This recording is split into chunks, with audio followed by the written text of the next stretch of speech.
नंद बाबा ने ब्राह्मणों से जाकर के कहा कि आप पहले हमारे साथ चलो और घर आकर के स्वस्ति वाचन करो।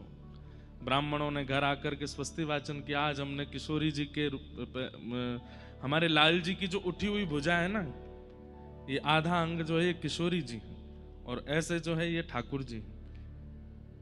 रास लीला कर रहे थे ठाकुर जी, तो किशोरी जी ऐसे नृत्य कर रही थे, ठाकुर जी ऐसे। दोनों रास करते करते चिन्ह में एक हो गए। तो आधा अंग किशोरी जी का, आधा अंग श्री ठाकुर जी का, श्रीनाथ जी का स्वरूप प्रकट हो गया। तो हमारे गिरधर लाल जी जो वो ऐसे ही हैं, ऐसे कमर पर भुजा है और ऐसे ये भुजा ऊपर है। तो इसलिए आज के दिन जब अभिषेक होता है तो विशेष अभिषेक भुजा का किया जाता है, क्योंकि वो श्री जी की भुजा है। और लाल जी का अभिषेक करने के बाद हमने भी सबसे पहले क्या किया, सब ब्राह्मण आए जितने आ सके, सबसे स्वस्ति वाचन करवाया, सबसे श्री सूक्त का पाठ करवाया, पुरुष सूक्त का पाठ करवाया। उसके बाद लाल जी के चरणों की तुलसी दल सबसे पहली बधाई रूप में सब विप्रों को प्रदान की, और विप्रों ने उसको ग्रहण करने के बाद फिर क्या किया, सब विप्रों ने अपने हाथ में तुलसी और पुष्प लेकर के ठाकुर जी का मंगलाशासन किया। एकमात्र ब्राह्मण हैं जो ठाकुर जी को आशीर्वाद दे सकते हैं कहीं भी, और ठाकुर जी स्वीकार भी करते हैं। नंद बाबा ने जाकर के ब्राह्मणों को बुलाया, ब्राह्मणों ने आकर के स्वस्ति वाचन किया, और स्वस्ति वाचन जब हो गया तब नंद बाबा ब्राह्मणों की आज्ञा से नंद भवन में गए और लाला को जाकर के मुख देखो। अभी तक लाला देखे नहीं है।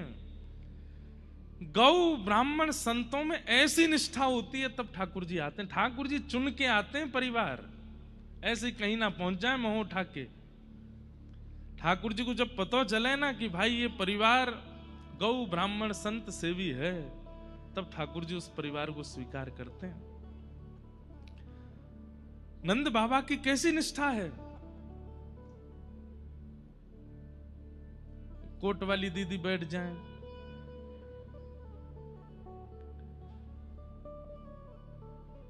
ये निष्ठा है।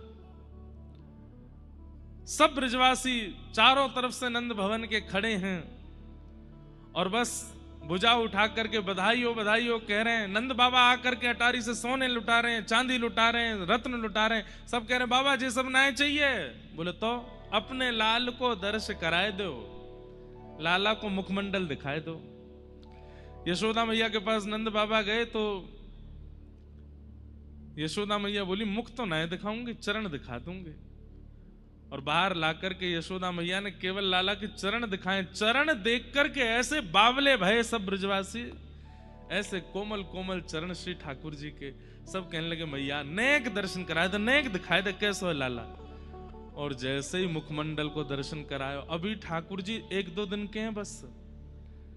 और उस समय बुरा नहीं मानिएगा, नवजात बालक जो होता है ना, उसका रूप आता थोड़ी है, सब एक से ही लगते हैं।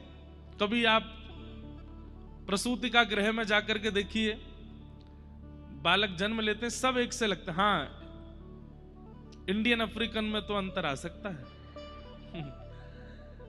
थोड़े बहुत रंग का अंतर लगेगा, लेकिन हाथ, नाक, कान, मुंह सब एक जैसे लगते हैं। कोई रूप ऐसा विशेष प्रकट होता नहीं। लेकिन एक दिना के कन्हैया को भी रूप इतनो सुंदर है, इतनो सुंदर है कि जैसे ही यशोदा मैया ने मुख दिखायो,